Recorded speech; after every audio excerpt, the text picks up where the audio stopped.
Mr. Speaker, it is sad that we are back to the same cycle that we were in 3 years ago when I and the current Speaker of the National Assembly had to investigate the very same thing of importation of maize when maize was being harvested.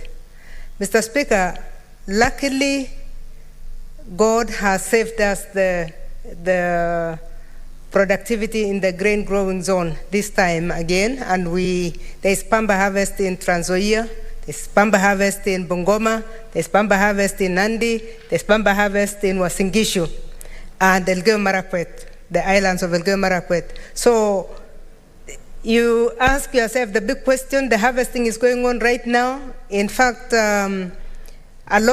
we find a lot of lorries now ferrying maize from Uasin Gishu to other places. So you ask yourself, what really informed the decision to import maize now? Because yes, the maize may not be enough because most parts of the country were dry. We did not get as much as we would have gotten under normal circumstances in Meru and wherever. So, Mr. Speaker, as I support this statement, we would really like the committee to also relook at the report that we developed after our investigation of maize. Because what we realized at that time is that some of the approvals were overshot by more than double. An approval is given by the cabinet for importation of maize to a certain tune, and we discovered they had imported more than double.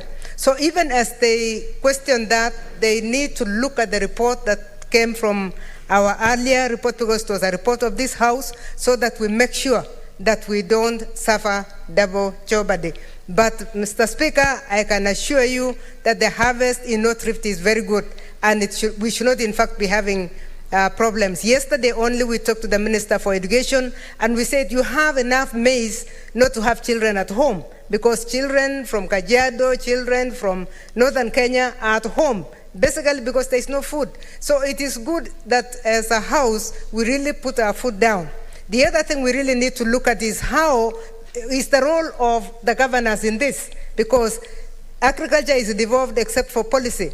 What are the governors doing? Why are we not seeing governors frantically looking for food in some of these areas? So even as we are questioning the importation, we really need to start questioning the distribution of food in this country, from the growing zone to the consumption zones, because the country will continue to be like that for a very long time, especially with climate change setting in and having problems. So, Mr. Speaker, thank you for giving me the opportunity. I stand with the statement of Senator Gerard Gay. We cannot afford to import maize at a time when harvesting is taking place. They can do importation any other time when we know we don't have. But now that we have, I would like to urge the Minister for Trade to avoid mixing things and allow the Ministry of Agriculture to open the depots first, so that farmers can release their maize before any importation is done. Thank you, Mr. Speaker.